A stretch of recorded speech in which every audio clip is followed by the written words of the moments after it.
Hey everyone, I'm Army Gaming, welcome back to my channel and welcome to a 72-hour challenge explanation video. The monsters available in this 72-hour challenge are Gridiron, Singularis, Super Tomato, and if you click on any monster, I'm going to click on Singularis, you'll notice there are monster cells for Monster Cat. So in actuality, there's 4 monsters to get in the next 3 days. And so probably the 2 most important questions people are wondering is A, how do I get coins in order to get monsters? And B, which monsters are actually worth getting, which monsters should you invest your time into? So I'm going to be answering that question later. I'm going to start off by explaining how do people get coins. And in order to do that, I'm going to jump into monsterwiki.com. So how to get challenge coins. You will enter the events with 315 coins. The main objective of this event is collecting coins as much as possible. You have 4 free ways of collecting them. Collecting gold from habitats, harvesting food from farms, breeding monsters in breeding mountain or ultra breeding tree, defeat opponents in player versus player arena. It's really important that you have to win in player versus player, you can't just participate in it. And for those of you that are a little more wealthy and want to speed things up a bit, you could always buy coins from the event shop. The ratio is 1.3 to 2 coins per gem spent. And once again, the monsters available in this event are Gridiron, an epic monster, Singularis, Super Tomato, and we can also include Wilcat because you can get enough monster cells to craft him. So of all the information available on monsterwiki.com, some of the most important information is this coins earning exchange rate table. This table basically shows you how many coins you get depending on the activity you perform. And the interesting thing about 72-hour challenges, unlike maze islands, unlike progressive islands, your level and how much gold you have saved up has a direct impact on how many coins you can actually get. So if you're looking at this table and you're like, Armor, there's way too much information, don't worry, the only important thing you have to look at is level. So you look at the level column and let's say you're level 55, you would only have to look at this row. You can completely forget about everything else. If you're level 55, every 8,143 gold you collect will give you 1 coin. And every 112 food you harvest, that'll also give you 1 coin. Every PvP win you get will give you 115 coins, and for every 100 breeding points, you will get 1 coin. And it's really that straightforward. Now because level directly influences how much coins you can actually get in this event, this is why you'll see a lot of higher level players saying this event is really unfair, because other events your level doesn't matter, but in this event specifically, you're kind of punished for being a higher level player. Because just take a look at what being level 90 does. If you're level 90 or above, you need to collect 91,914 gold for every 1 coin. And you might be thinking, well obviously that's fair because the higher level you are, the more habitats you have, the more gold you get. And you can make the argument, but at the same time, it's just really unequal and unfair. From my own personal experience having a lower level account, and it's really hard to distinguish a hard cap for what it means to be low level. My other account is like level 60, and if I wanted to play in that account, I could probably go to round 2. I think round 3 might be a little hard for me, but I could definitely go into round 2, whereas with my main account that's level 99, I'm going to be lucky if I can even get Super Tomato. So if you are a lower level player, if you're a new player, and you've been doing the panic and gold farming, you're going to love this event because you can get all 3 monsters, you can get Wildcat cells, and you can possibly get doubles of these monsters. Down here shows you the formula for breeding points. Breeding points is basically equal to minute times 25 plus a type bonus. Type bonus is shown below. Common is 125, uncommon is 250, rare is 500, epic is 2,500, legendary 12,500. So to give you guys a really simple example, let's just suppose a monster took 1 hour to breed. 1 hour is equivalent to 60 minutes. You would do 60 times 25 plus the type bonus of that monster. Say it was a rare, so it would be 60 times 25 plus 500, and that gives you how many breeding points. Then you divide that by 100, and that's how many challenge coins you should get. A really important note about this is that leveling up during the event does affect your event, especially if you have entered a new tier. For example, when you level up from 49 to 50, you will have to get a higher score for coins. So this is super important. Do whatever it takes for the next 3 days to prevent yourself from leveling up into a new tier. Like there's no problem if you go from level 21 to 22 to 23 to 24 to 25, as long as you don't go from like 29 to 30.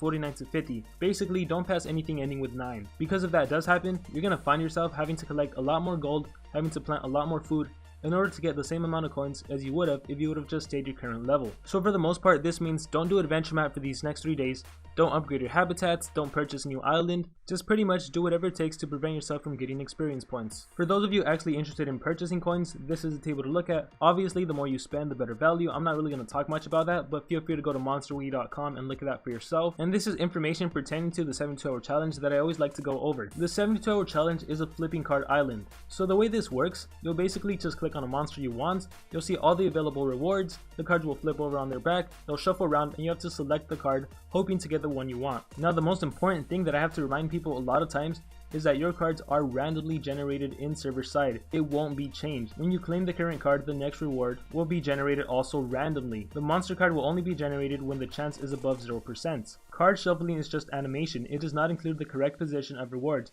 it doesn't matter which card you choose. The result is the same as the current card is already defined as you claim the previous card, so trying to keep track of the card during the shuffling won't get you the card you want. The reason I say this is important is because you can't download a slow motion app to make the screen go super slow so that you can pick the monster, the right card. You can't turn off your Wi-Fi so that the game doesn't save and you can try again. None of that works. If someone says they got Singularis or Super Tomato on the first try, then they're obviously lying, because according to the information, that's not even possible. Moving on, the last bit of information is the mission summary table. And this table basically just shows you all the rewards you can get, the minimum amount of coins needed to get all the cards, the maximum amount of coins if you're extremely unlucky and it takes you until the very last card to get a monster. That's how many coins you're going to have to spend. And so according to this, if you're extremely lucky, you would only need 30k coins to complete the whole event. If you're extremely unlucky, you would need 51,050 coins. Most of us is going to be somewhere in the middle if we even get a chance to complete the whole event. Taking a look at mission 2, if you wanted to get Singularis, you can only get them starting on the 15th card, and you only have an 18% chance to do so, and then the last card, the 18th card, that's a 100% chance, obviously because it's the last card. If you want more information on any monster, you can just click the highlighted blue name. Monster Wiki will send you to the specifics of that monster, and so this is the information for Singularis. Let's take a look at the 15th card. You have an 18% chance to get Singularis. On the following card, you have 25% chance. Even when it's down to the last two cards, the 17th and 18th cards, you have a 40% chance to get Singularis. And if you want to, you could also just spend gems. So if anyone tries to convince you that they got Singularis in the 14th card or below, they're most likely lying. So before I go on talking about what monsters I think are worth getting, let me just show you some actual gameplay. Right now I'm just going to collect all my food. I got some coins right there. Whoops, press X. And as you can see, I didn't get any coins. This tends to happen a lot. Normally what I do is that I just plant a blue lizard's tail just to get everything, and then I'll click repeat on everything else. Oh, repeat all. Now you don't even have to do what I do with the blue lizard's tail.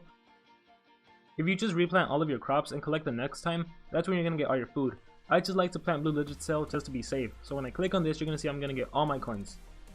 Right there, 864, keep in mind I already got 144. And then just remember to plant your black lotus root. That's all you have to do.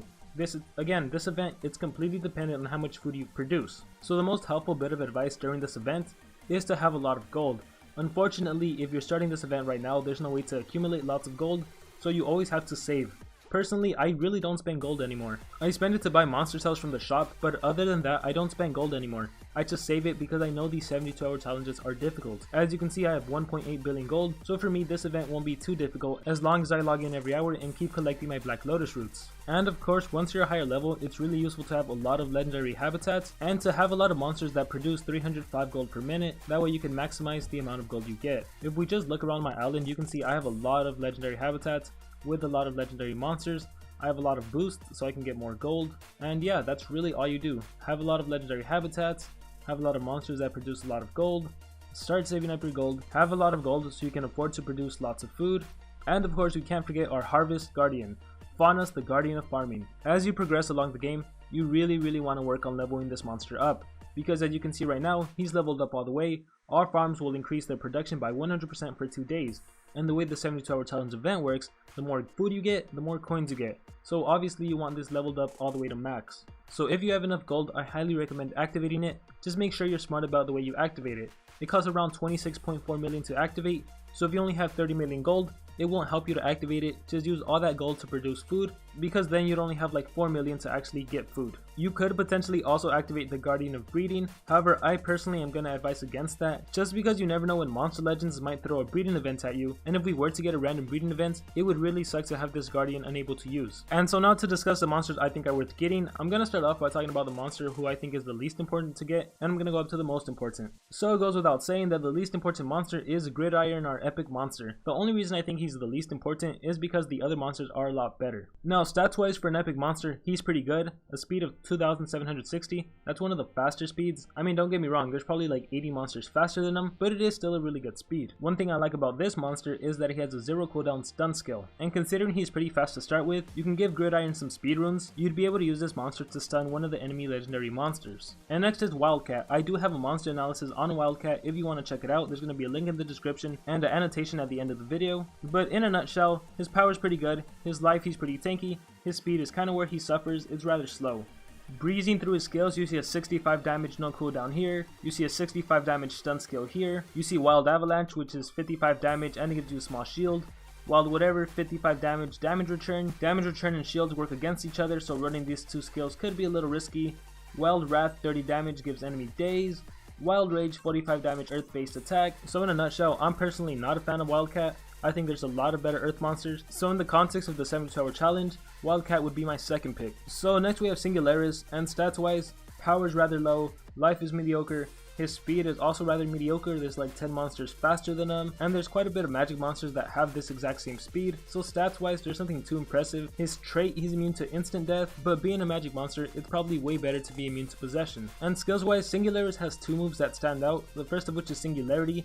It removes 50% of stamina from all targets and applies stamina leak to all targets. The fact that this goes in AoE can be a pretty powerful thing. You can imagine that if you start the game off with Singularis and activate Singularity, the enemy is going to be down 65% stamina points on the very first turn. That's pretty good because after they do one attack, they're going to have to recharge on the next turn. And the other interesting skill Singularis has is Paradox. After 4 turns, all enemies will die. So obviously, you can have some fun with Singularis. In player versus player, you can devise a team specifically to stall, just so you can win with Paradox. And you guys can correct me if I'm wrong, but I've been told that Paradox actually works against bosses in Adventure Map. So if you're struggling with a boss, hey, maybe Singularis may be for you. And in my opinion, the monster most worth getting in the 72-hour challenge is Super Tomato, the newest monster. And I recently just released an analysis on Super Tomato, again link in the description and at the end of this video, and it goes without saying this monster's speed, 3465, one of the fastest speeds for all deny monsters. He's immune to possession, so that's already good. And then we move on to his skills. He has Hunger Craze, it's a 2-turn possession. Vitamin Overdose, a skill that gives damage boost and possession to the enemy monster. Deadly Recipe, a move that can remove 50% of stamina from the enemy target. Bad Nutrition, a weaker form of Singularity from Singularis.